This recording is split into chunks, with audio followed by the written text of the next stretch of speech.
Hello, and welcome to the Scuttlebutt Podcast, the place for current and former service members to learn from the world's most interesting and successful veterans. One of the things that I tell every guest that comes on is that this is not a reminiscing podcast.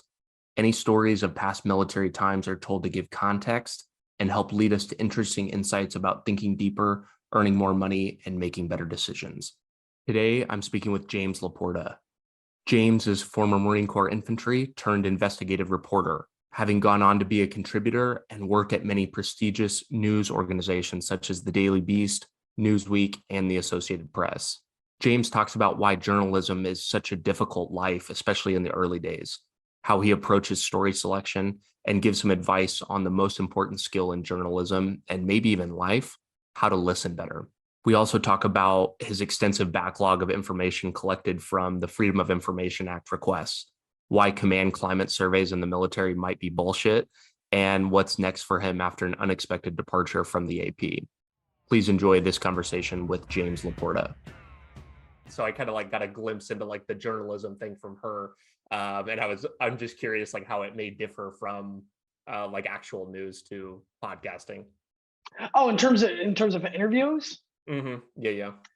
I mean, it's not that different than how you're going about it. I try to have more conversations with people than trying to get away as much as I can from the Q&A aspect of things. Mm-hmm. The mistake that I made early in my career is I found myself talking too much I would find myself talking more than I should have been listening in interviews. Mm-hmm. And so I didn't go to journalism school. So my journalism school basically came from YouTube. I would watch old 60-minute episodes. So I learned how to interview from people like Mike Wallace on 60 Minutes, who, he said that if you can get into a conversation with someone, they almost forget that the cameras are there, mm-hmm. And he was saying that the questions, even if they're hard questions that you're asking someone, a lot of the time the person you're asking questions of, they'll respect it, because it's not just questions that are sort of invented out of whole cloth. The questions are informed by research. Mm-hmm. You know what I'm saying? So it's not just I'm thinking of a question off the top of my head. It's I've done my research on you and I've done a deep dive on you, and that's where the questions are coming from. So the questions are more informed. But in terms of listening, that was the one thing that I had an issue with early in my career, which was I just was talking too much and I needed to stop and listen. And it was Bob Woodward, who, Woodward is famous for breaking the Watergate story at the Washington Post. He said, allow silence to draw out the truth, which I think is the quote, which basically means ask a question of someone. And I'll do this in interviews, ask a question. And then when the person is finished giving their answer, don't say anything. Just remain silent. And it will become so awkward that the other person might actually give you more than what you had actually intended, because people tend to be not comfortable within silence. So that was the sort of the tip that I got from Woodward, which was use silence to draw out more of the truth, more of what the question that you're wanting to ask. I don't know if that answers your question, but that was the first thing that came to mind. I'm kind of thinking about just stopping here and just letting you keep going. Yeah, that's right. I'm going to use that right now. No, that is really good. I'm really excited to talk about journalism and investigative reporting with you, because you're a great name in the space, and I'm sure that we could learn a lot from you. I want to start out with a little bit more of a personal question, though. Okay. What do you think is the thing that you're the most proud of, but you don't get to tell anybody about? Oh, I mean, this is really in the weeds and nobody cares. And it's very it's not cool at all. Yeah. You might be surprised about what I think is cool. So I mean, it's very in the weeds in terms of military reporting, and you have to do a lot of work to bring it up to the level of where a national audience will understand it. So probably for 5 or 6 years, I have, okay, so there's something called the Freedom of Information Act, right? This is not only something that journalists use, but your everyday citizen can use. It's basically, the Freedom of Information Act is a request that you can send a government agency to get information out of a government, right? For instance, the comedian John Mulaney, right? He once said on Late Night with Seth Meyers that he was investigated by the Secret Service. I submitted a Freedom of Information Act request to get his Secret Service file, which I thought was funny that they opened up a Secret Service file on a comedian. So that's what a Freedom of Information Act request is.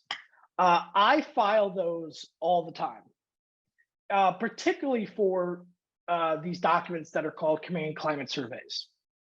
So a command climate survey is every military unit in any branch of service has to do a command climate survey. They have to be done annually, or they have to be done like at any time there's a change of commander. And the command climate surveys run the gamut of what they talk about. They're basically HR, human resource products. They talk about, you know, how much do you trust your leadership within a unit? They talk about organizational processes and whether or not those processes are good or not. They talk about sexual harassment, sexual assault, racial issues. They kind of run the gamut. And it's basically a snapshot. What they're for is so a commander can get a snapshot of their unit at a given time. Command climate surveys are destroyed after 3 years. And probably for the past 6 years, I've been filing as many FOIAs as I can to different military branches to try to collect as many of these things as I can. So I think outside the military, I probably have like the largest database of command climate surveys in an Excel spreadsheet. And it's completely nerdy. It's really in the weeds. I get these things all the time. Most of them I've never even reported on. I just find them to be fascinating, especially ones where they forget to redact the comment section. And then some of the comments from service members about their unit are just, they're hilarious to read. And they're incredibly vulgar, which is also funny. And, you know, they don't shy away from telling you who exactly is the asshole in the unit. You know, I don't know if you can cuss on this, but that's what they do. I think that that's extremely cool. Just having something that a lot of other people don't have, and your familiarity with the FOIA requests has obviously kind of allowed you to build this database. That's super interesting, actually. If you collect enough of them, you can get good results out of them. For instance, last year we did an investigation about racial issues in the military. I think I have every command climate survey for every single naval aircraft carrier over a 4-year period, I think.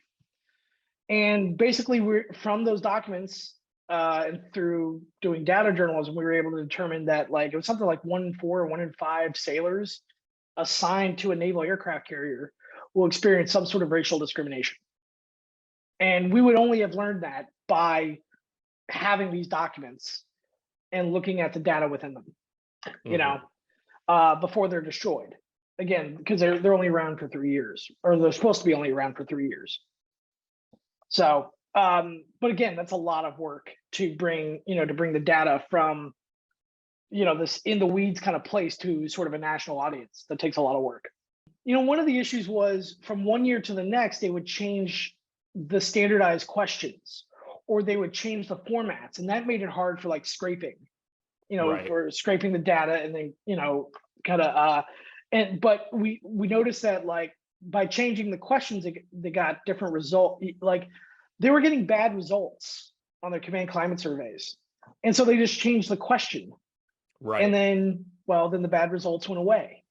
Kind which of is masks not the problem. It masks the problem. That's exactly what happened.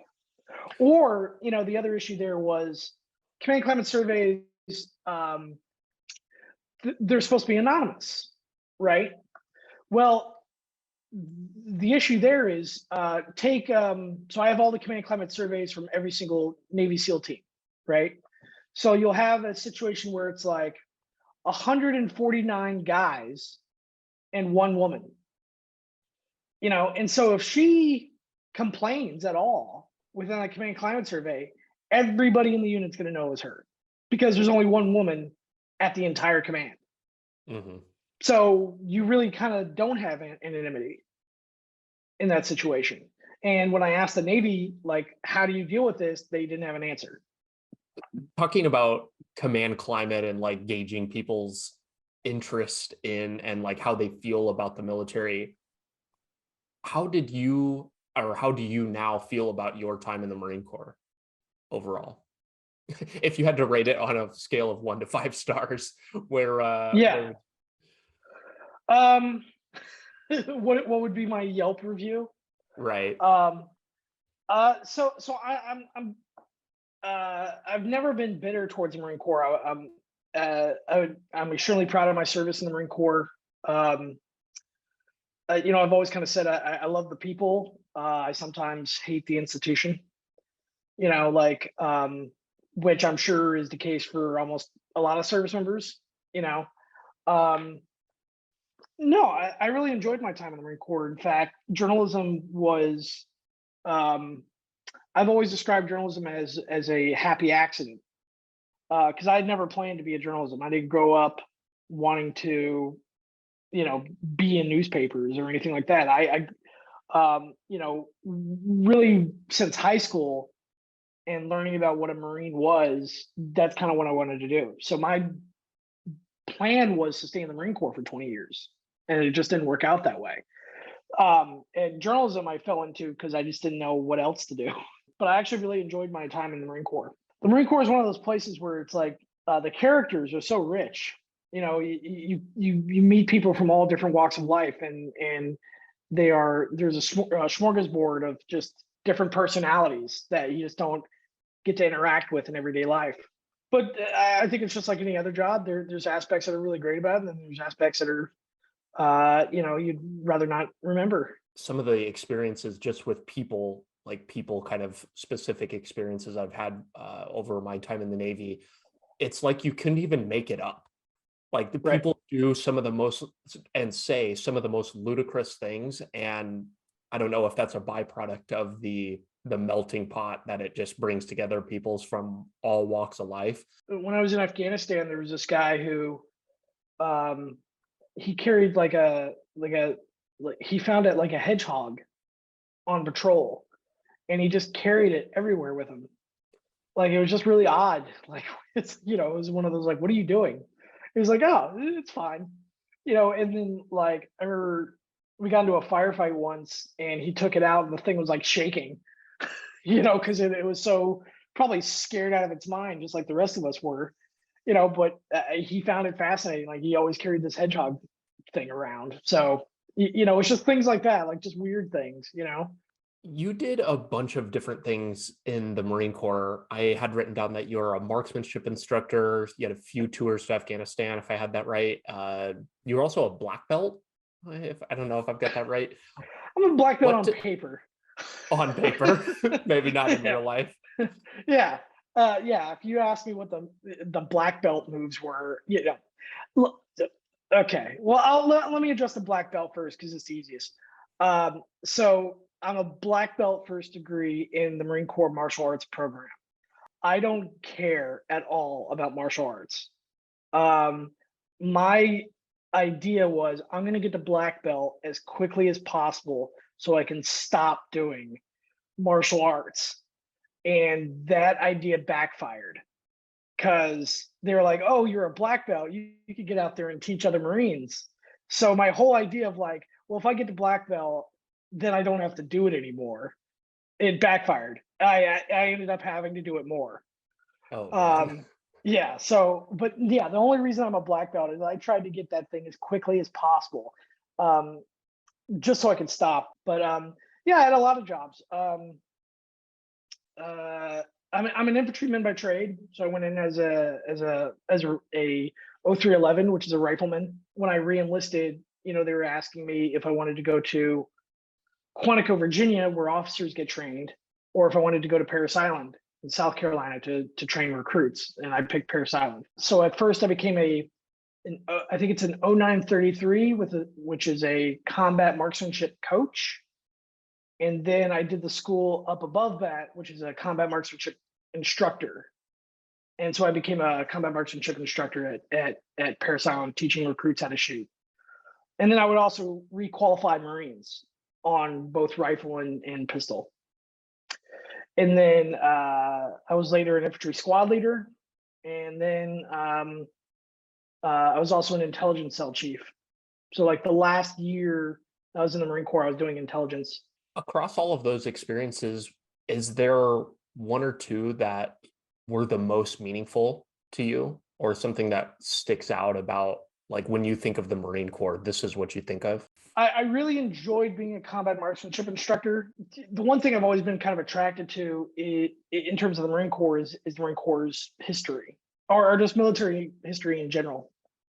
What always kind of amazed me is around Parris Island, there's these black and white photographs of Marines, during World War II, or Marines during the Korean War, and they're training on the rifle the exact same way we're training on the rifle, in the 2000s. And I always found that nothing had changed from World War II to the present. Like all the shooting positions were the same. The fundamentals of marksmanship were the same. And I just like that there is that continuity. That nothing much had changed except for the uniforms and the weapons, but the fundamentals were all basically the same. So that felt really like traditional, so I really enjoyed it. And then I also found that I really enjoyed teaching, just teaching in general. I mean, it could have been a rifle, but it could have been anything. I really just enjoyed, especially teaching brand new entry level recruits, because I was kind of one of the first Marines that they ever interacted with. And my job wasn't to be a drill instructor. My job wasn't to yell at them, but it was to, teach them really about self-defense, right? I mean, what I was teaching them, they might carry on into combat, and they might find themselves in a situation where they have to defend themselves. So it's kind of really an important job that I was teaching. So I really enjoyed that. When I went from being an infantry squad leader to working in intelligence, I really thought I wasn't looking forward to it. And I enjoyed working in intelligence a lot more than I thought I would. And which kind of leads into journalism. My experience is that working in the intelligence community is not that different than working in journalism. To me, the audience is the only thing that's different. Working in intelligence, your audience is the commanders that you serve, and you're trying to best inform your commanders based on the information that you're getting. In journalism, the audience is the American people, and in a similar fashion, you're trying to keep them informed. So I saw a lot of overlap between my intelligence job and journalism. I'm curious, we can kind of take that transition and dive into your kind of foundational career there, or the foundation of your career there.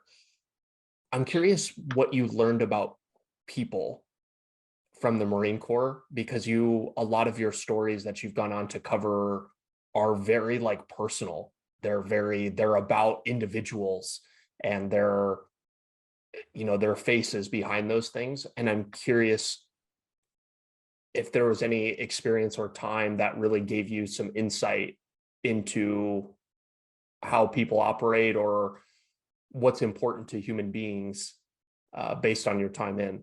Maybe I can best answer that through the reason of, like, I guess, why I went into journalism.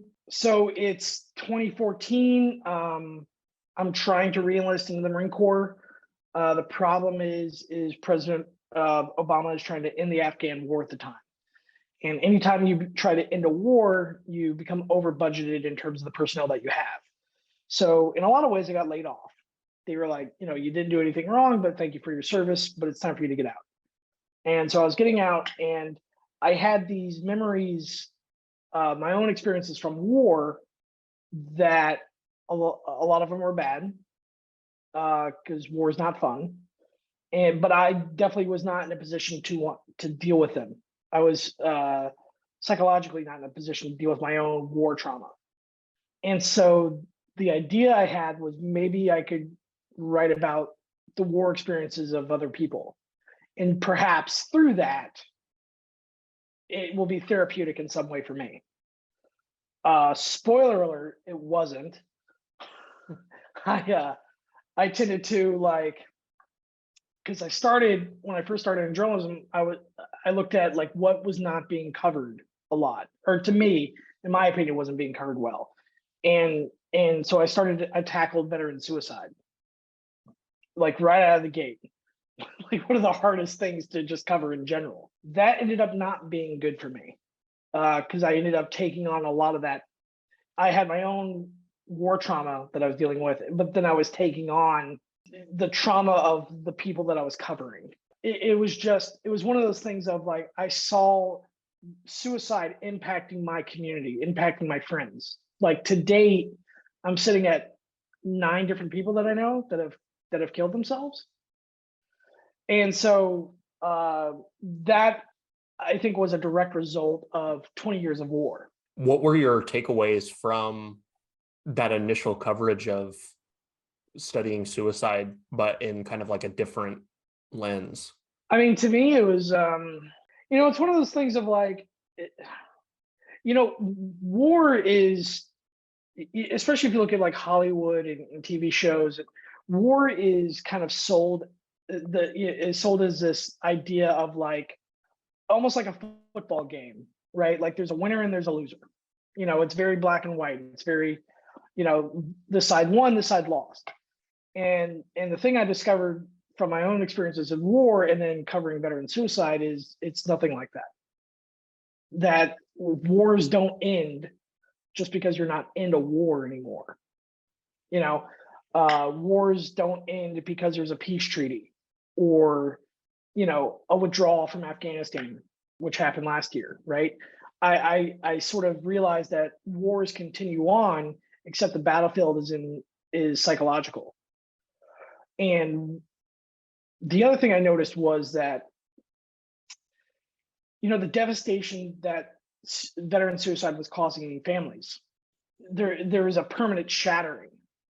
But what was, one of the narratives I noticed is like, soldiers that die in war, that follows a natural story arc, right?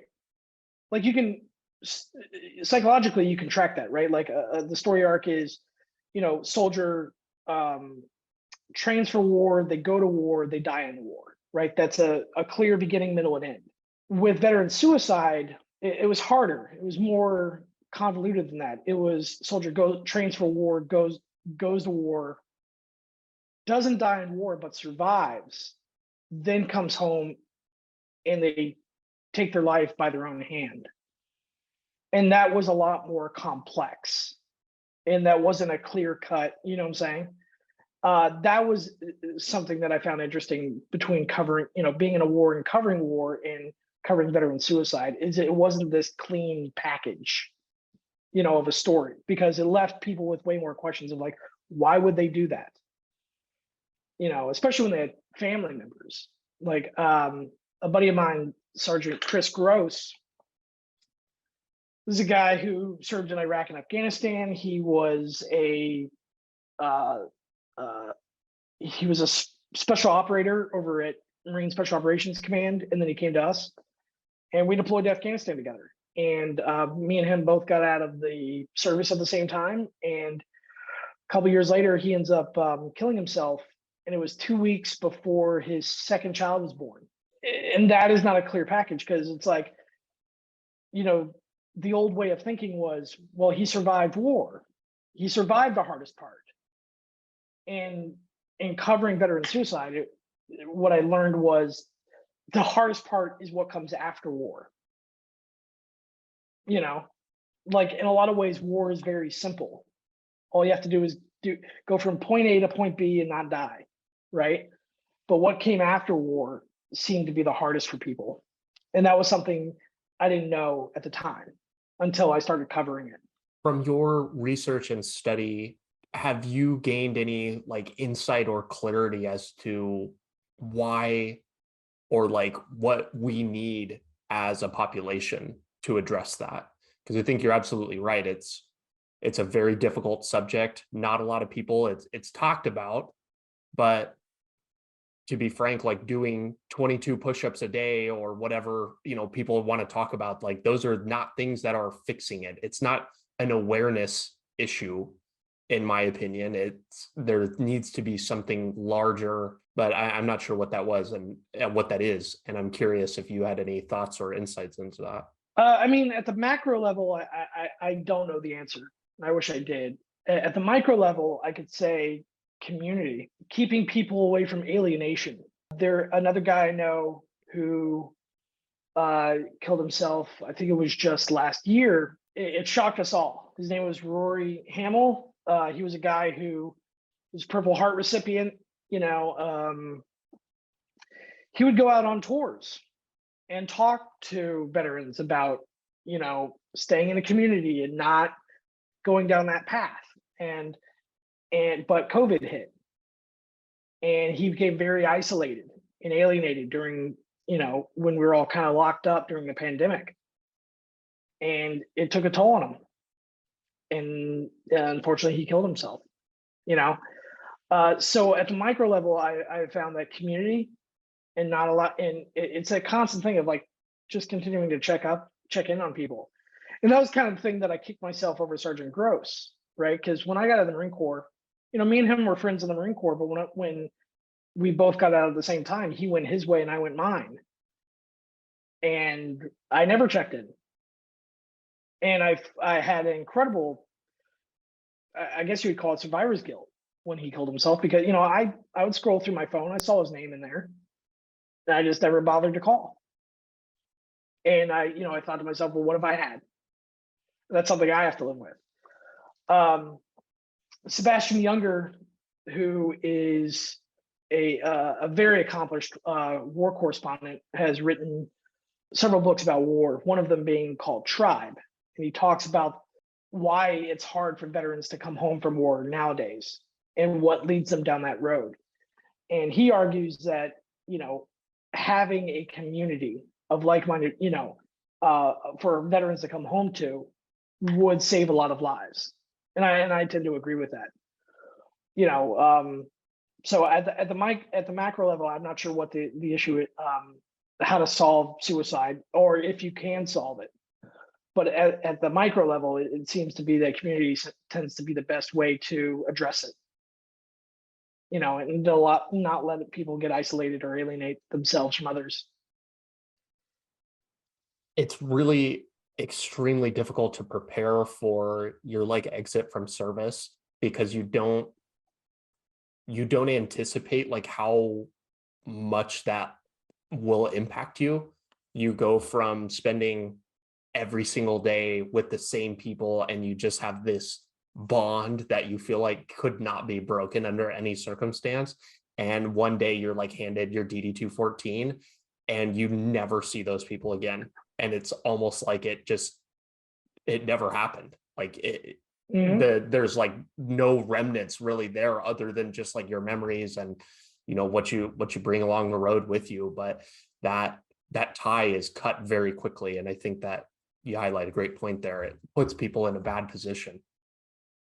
Yeah, I mean, the initial thought is, this is awesome. I don't have to get up at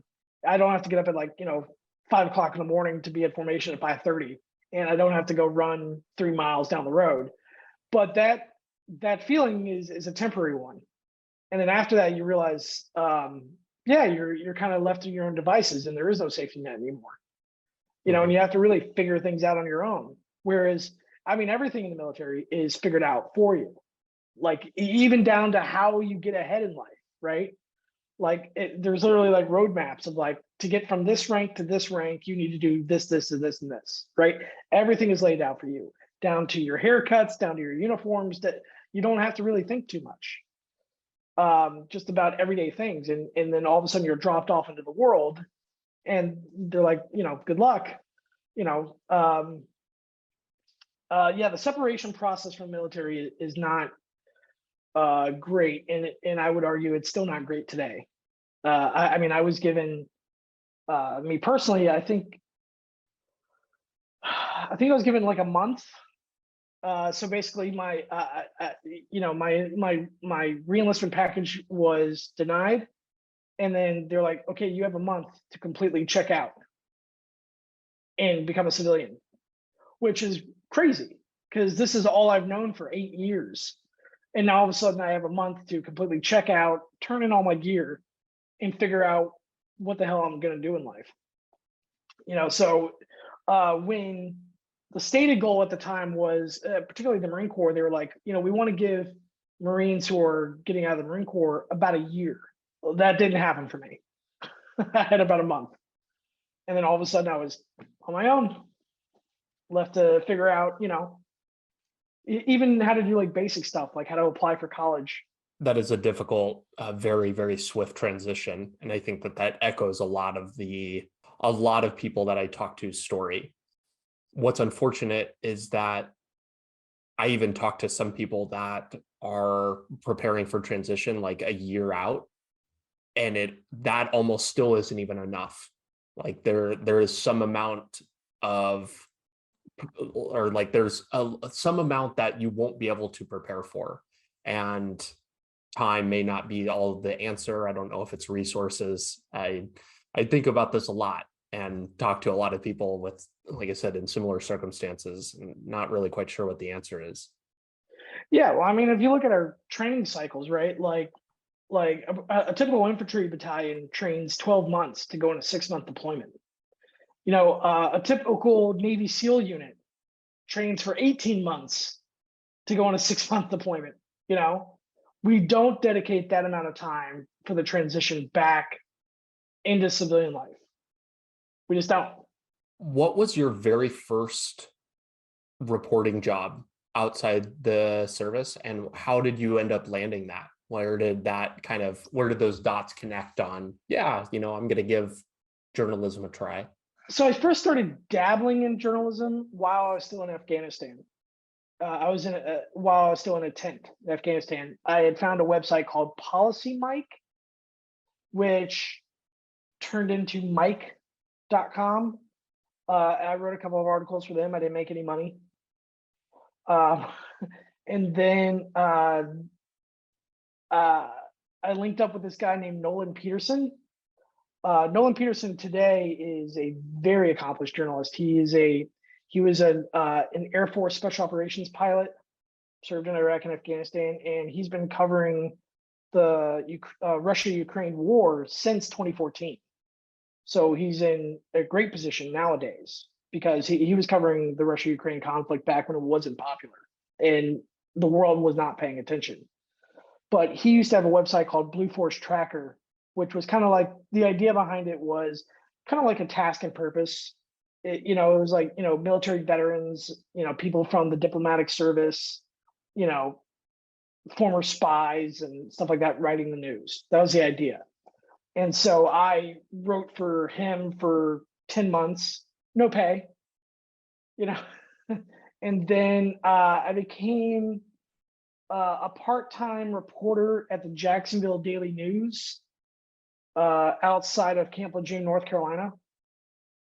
And I think it was like $10 an hour, and I could only work for I don't know, 5 hours out of the day or 6 hours out of the day. It was a part-time gig.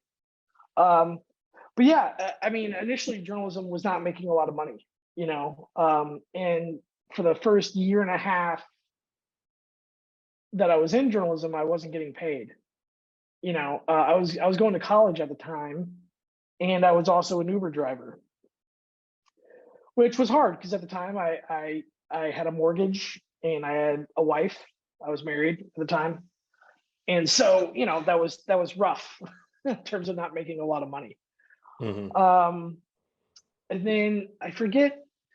There's an editor at the Military Times who's now at the Washington Post who said, "You need to stop working for free." He's like, your writing and your reporting is good enough now where you need to start charging and stop working for free. And so I remember, the first time I made $250 on an article, I thought I was like, look at how rich I am, which is ridiculous, because it's not a lot of money. But at the time I thought it was a lot of money. So that was kind of the, how I first got into journalism, but I was a freelance journalist for probably 4 or 5 years until 2018, when I was hired by Newsweek magazine. Um, to kind of tell you how bad it got, I mean, I think one year I made a total of $12,000 as a freelancer. Yeah, it's pretty rough, you know. I've heard that they don't tell people to go into writing really of any sort for the money.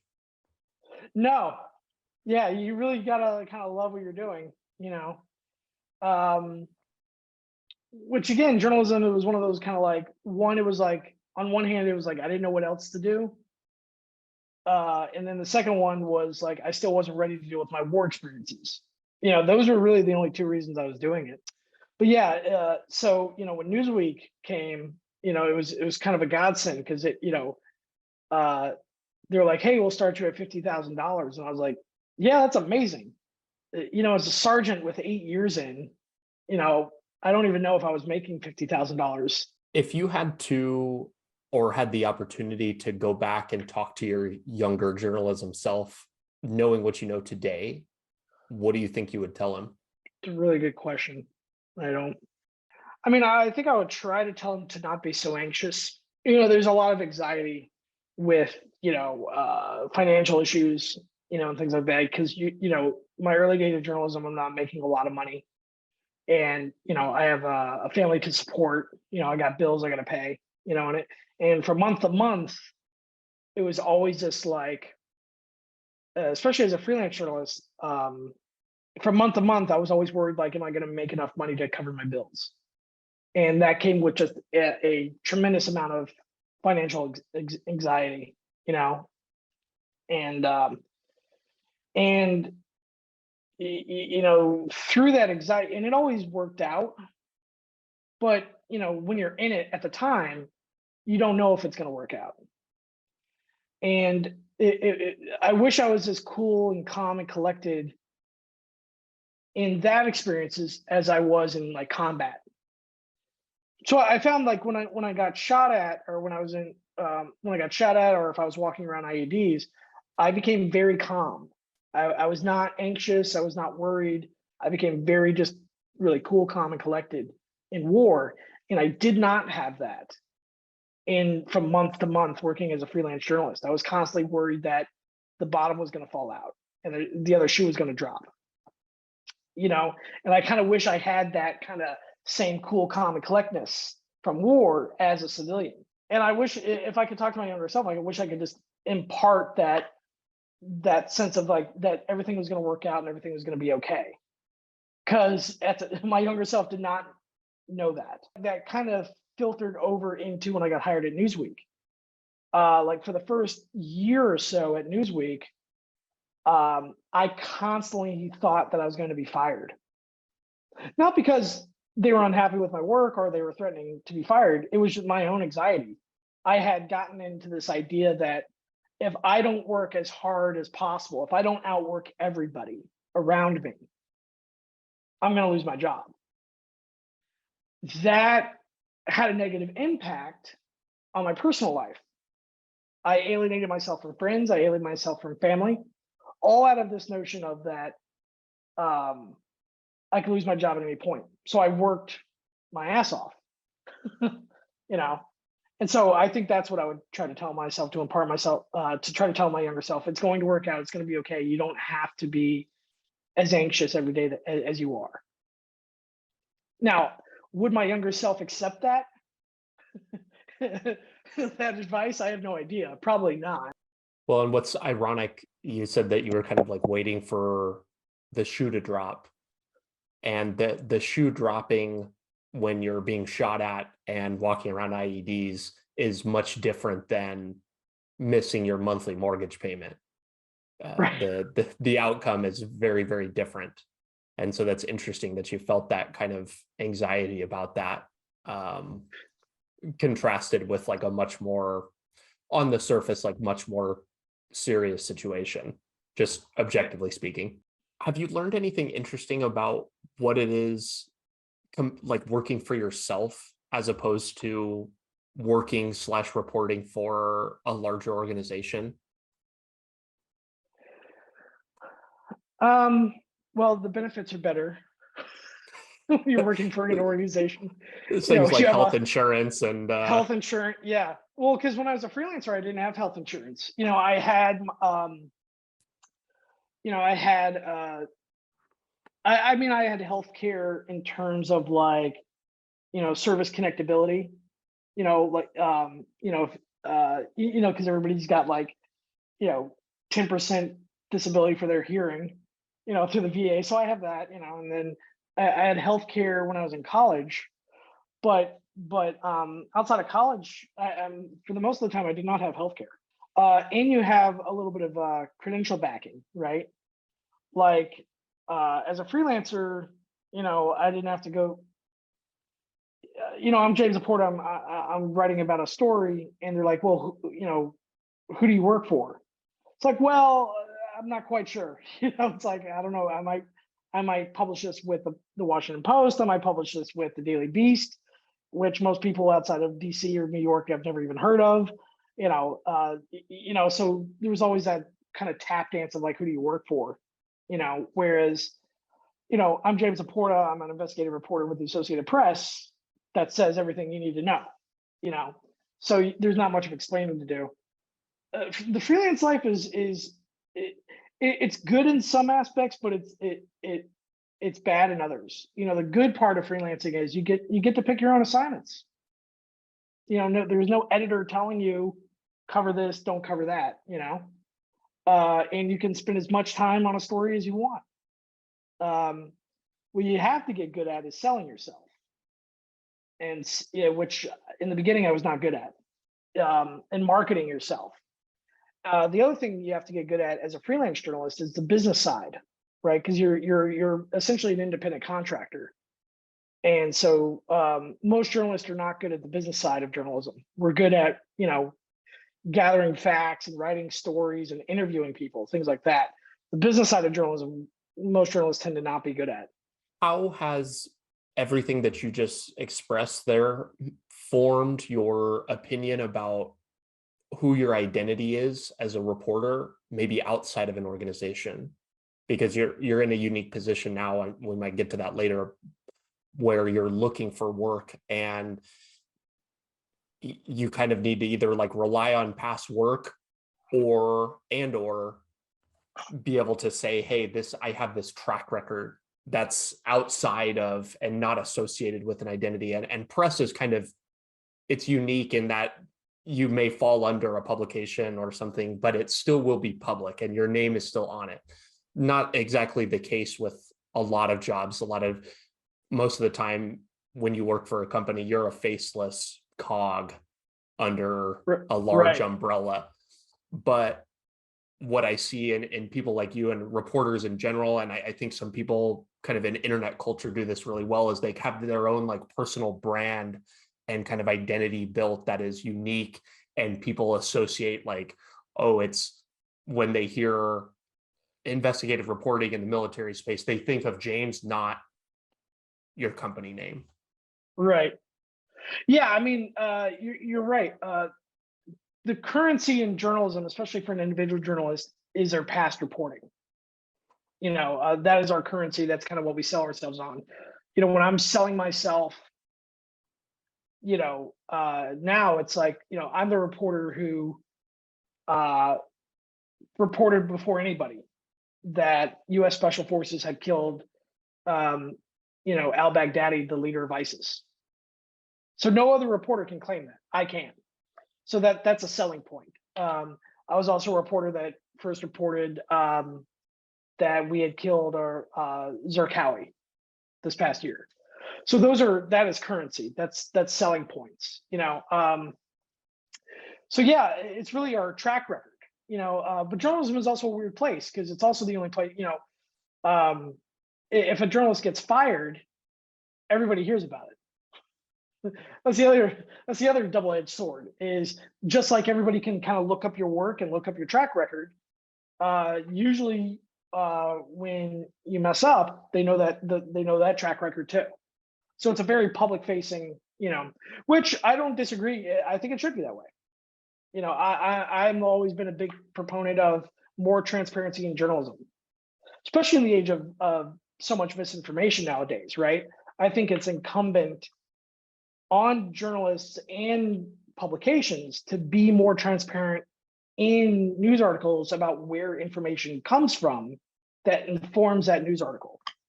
I mean, the more you can just lay it out for people, the better. But yeah, our currency is your track record, and then also if you have particular skills, right? So one of my selling points is using the Freedom of Information Act, right? So even if I don't have sources, I can teach you how to use the Freedom of Information Act, which will better inform your reporting.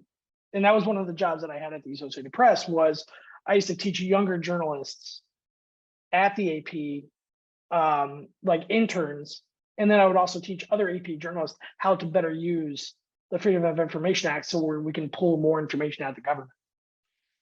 So that's also a selling point, is that skill set, you know. One of the things that I have noticed at reading a lot of your work in preparation for this interview is you've covered a lot of contentious stories, like extremely contentious. I'm not sure if that was intentional or if that's something that's driven by, hey, this is like what people will click on, and this is like what kind of drives news, is it's got to be kind of interesting and like inflammatory to some degree. Do you have any commentary or thoughts on like what drives your process with stories, and then maybe how that feeds into like what you bring to the table when it comes to like future prospects on jobs? Yeah. So I don't go looking for conflict. I don't, and I've told, public affairs officers this before in my past, I don't go looking for a quote unquote good news story or a bad news story. I'm just looking for a story, period. Now, if that's a good story or interpreted as a good news story, great. If it's interpreted as a bad news story, great. I don't care. I'm interested in a story, informing the public about something they didn't know. And even despite all the contentious things that I've covered, my favorite reporter has nothing to do with what I covered. My favorite reporter that in the world is a guy named Steve Hartman, who works at CBS News. He does one story a week, and it comes out on Friday, and it's called On the Road with Steve Hartman. And basically, it's a 2 to 3 minute segment about, stranger gives kidney to random person who needed it. Those kind of stories.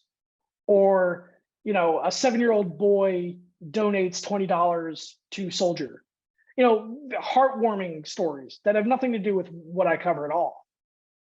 But the reason he's my favorite reporter is it's just a story. It's not, it's just there's a twist to it, and it's heartwarming and stuff like that, but he's just a naturally good storyteller. For me, I've never gone at stories based on whether or not they're good or bad. It's always been like, I get a tip, or I learn something through FOIA, or I learn something from reading some sort of report, and I deem that to be important for the American people to know. That's kind of how I've always traditionally kind of gone at it. Not so much whether or not there's conflict in it or not.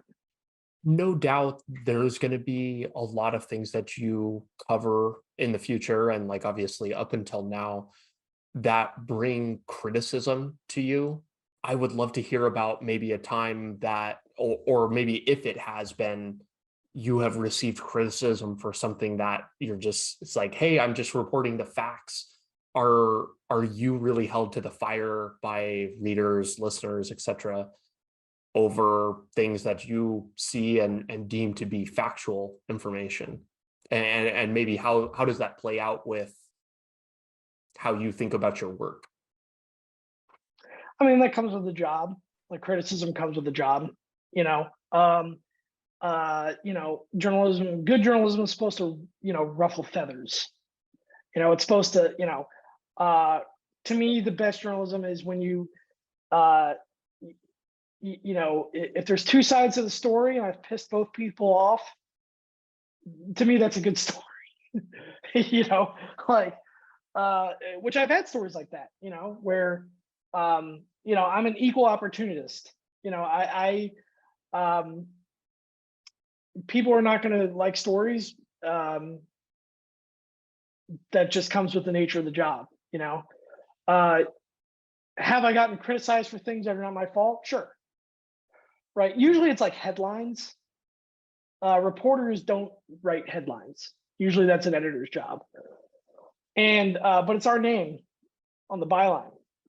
So usually reporters get criticized for like, I remember, I can't remember the story. It was something like I was writing about, I think it was like migrants coming up from the border, and migrants were being moved to a certain military base here in the country. I can't remember which base it was, but at that base, it was one of these bases where we train servicemen, service members to become intelligence specialists, right? That was just where normal training happened. And the headline was something like migrants moved to spy base or something to that effect. And the term spy base implies that it's a base in the United States that's actively spying, which on American citizens, which is not true. You know what I'm saying? And so I remember getting criticized by that. Now, I didn't write that headline, but I understand the criticism, because it wasn't a spy base. It just, it was just a base where people get trained on how to do intelligence, But no, I mean, having tough skin is part of being in journalism. You're going to get criticized. You're going to get criticized by readers. You're going to get criticized by governments. You're going to get criticized by individuals that you write about. But those criticisms are also important too. So I wouldn't want those criticisms to go away either. I would imagine it's an incredibly short feedback loop for your writing. And if you can manage the feedback in a way that you're not going to take it personal, but find a way to say, how could I have been better? Or because I would imagine that there's maybe not all, probably not even a majority, maybe 10% of comments or whatnot are maybe actually constructive, and they're getting at something that's good or a way that you could improve as a writer or reporter. A lot of them, I'm sure, are just thrashing needlessly, but yeah, I mean, you can tell very quickly constructive criticism from, like, say, death threats. So I get death threats like all the time. Like women in journalism actually get it worse than me, but and that's an unfortunate thing. Journalists should not be receiving death threats. I don't care who you are, or what publication you work for either. Most recently, you were at the Associated Press, and I want to just briefly talk about your time there and kind of what happened for what you can share anyway. Sure. How would you sum up your time at the AP? I love being at the Associated Press. The atmosphere there is especially so I was on the investigations team at the Associated Press. I worked there for almost 3 years.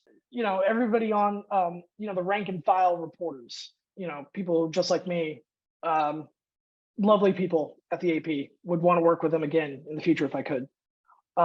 We did some great work. Last year, I spent about 1.5 years looking into how many weapons and explosives go missing from military installations in the country. And it turns out it's a lot. And some of those weapons actually end up being used in the commissioning of a crime.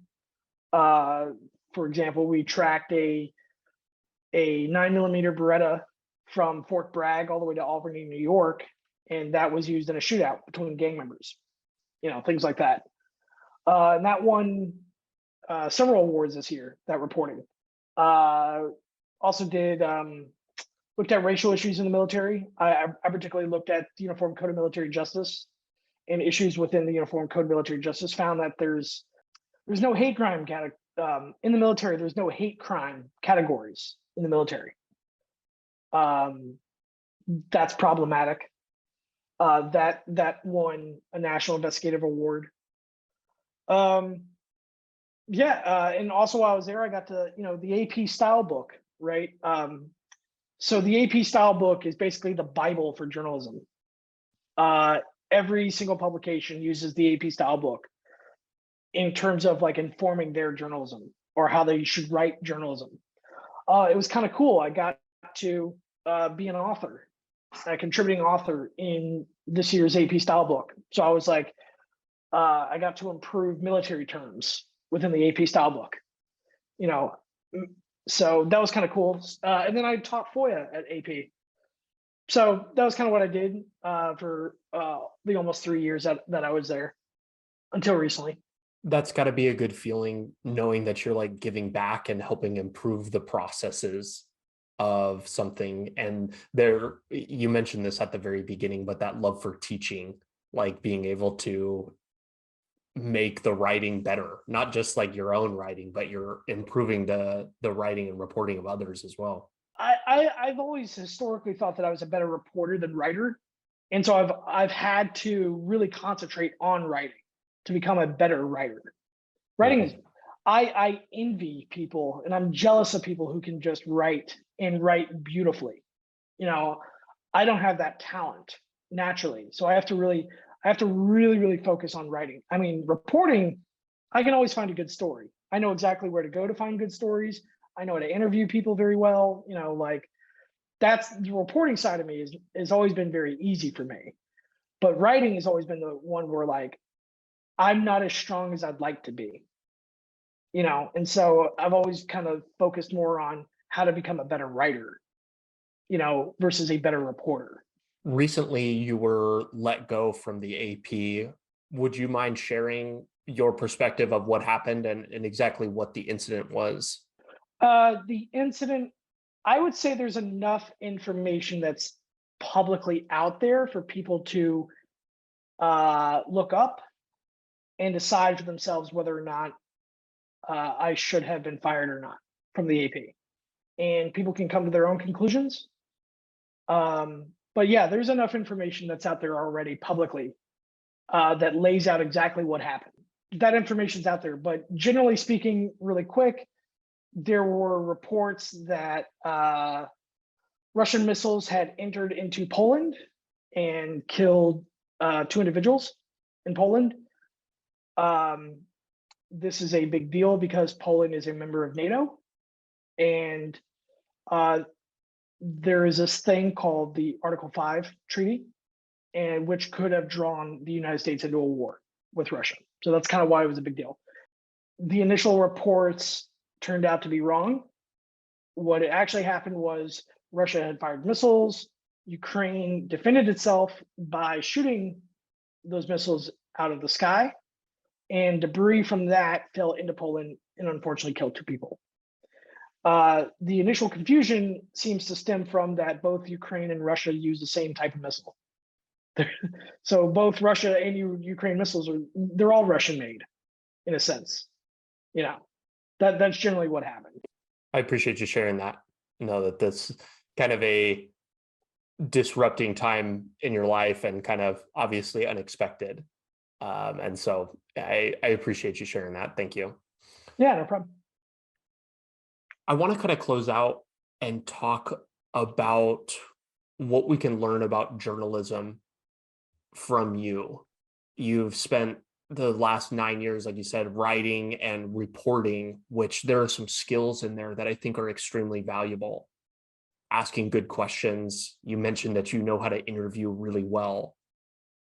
How do we be, as maybe even not people going into journalism, but just people in general, asking better questions and like getting to the root cause of issues is an important skill that everybody should have. How do we do that better from your learnings as a reporter? I would say one is to listen more. I mean, that's kind of been the key takeaway in journalism for me, is to listen more. Secondly is, there's that, I think it's Walt Whitman, be curious, not judgmental. And I try to apply that. I try not to, when I'm interviewing somebody new or I'm going into a new story to dig into, I try to approach it from a place of curiosity versus a place of judgment. Because if you're approaching from a place of judgment, you've already made up, you're kind of predetermining conclusions, right? And there's something, especially and this is something I learned in the intelligence community, which is, you want to try to avoid confirmation bias. Don't get ahead of the facts, but also follow the facts wherever they may lead. That's the other thing is I keep checking in with myself on my own gaps in my reporting, right? So I try not to get ahead of the facts. I try to stay, I try to just kind of follow the trail, but also continuously checking in with myself about what are my gaps? What do I not know? Am I starting to, go down the path of, say, a confirmation bias or something like that?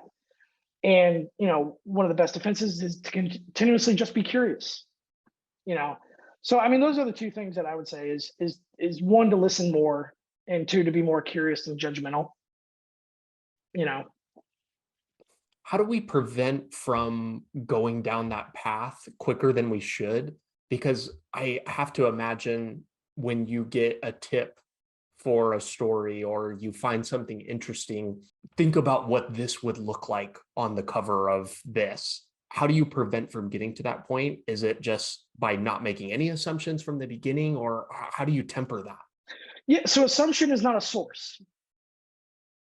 And the first time I ever heard that was actually from reading about Watergate from Bob Woodward and Carl Bernstein.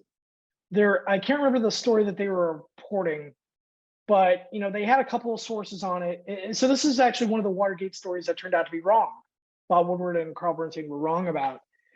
But I remember them saying something to the effect of like, look, we had a couple of stories, and then we had some logic and some assumption. Well, logic and assumption are not sources, so that would be my argument, is not to assume. How do you know what you know? Mm-hmm. And that kind of goes back to what I was saying earlier about being, I'm all for as much transparency in journalism, as we can provide. How do you know that you know? Where does this piece of information come from? One of the things that I typically do, especially on an investigation, which is not that different from when I was in the intelligence community, is I red cell my articles. And what I mean by red cell is I look at it as I'm looking for holes. At each line in an article, I want to know where that information comes from. So I almost write, for an investigation of mine, I write it like a book report. So I cite my sources. This line comes from this. This line comes from this. This line comes from this. And it's incredibly tedious, but it is incredibly just important in terms of fact checking before it goes out the door. I like that line of thinking, and I'm sure that leads you to kind of giving yourself more accountability in the information that you're providing. And then when other people read it, you can say, any questions about it, you can refer to this. This is where I got this. The other thing too is, the world moves very fast now, and at least that's the optics of it, right? Especially on like social media, where a lot of people get their news on social media, that things are happening so fast. And I think it would benefit everyone if we just slowed down more, took a pause, and really thought through, the phrase in the military is the second and third order of effects. That's not a bad idea. We certainly don't need to be in as big of a hurry as we think we ought to be. And Right. I know you're in the business of sometimes reporting breaking news, but most other things in life can usually wait, and it's better to have a more informed opinion that's well thought through. And yeah, I agree. James, this has been a really fun conversation. I appreciate you coming on and sharing with me. How can me and anybody listening be useful to you? Is there a social media you want to put out there, or can people reach out to you? You are looking for work. Anybody that's looking to chat with you about that, where do you want to send them? I mean, I'm pretty easy to find. I'm on Twitter at Jim LaPorta. Um, my DMs are open. I try to apply. I try to reply to everyone. On Facebook, I'm at Real James LaPorta. I think I'm verified on Facebook, and then I have an Instagram. I post a picture every once in a while, but usually Twitter or Facebook are the two that I check most. I'll include links to those in the show notes. I really appreciate you, James. Thank you so much. Thank you. Thanks so much for tuning in today. Your listenership helps me better educate people like you and the rest of our nation's military, both past and present, on building a successful life outside of military service. If you're looking for more ways the top vets are leading more effective lifestyles, building businesses, and using the resources designed specifically for you, press here for a selection of some of the best clips. Be sure to like this video and subscribe to the channel to stay up to date, and I will be talking with you soon.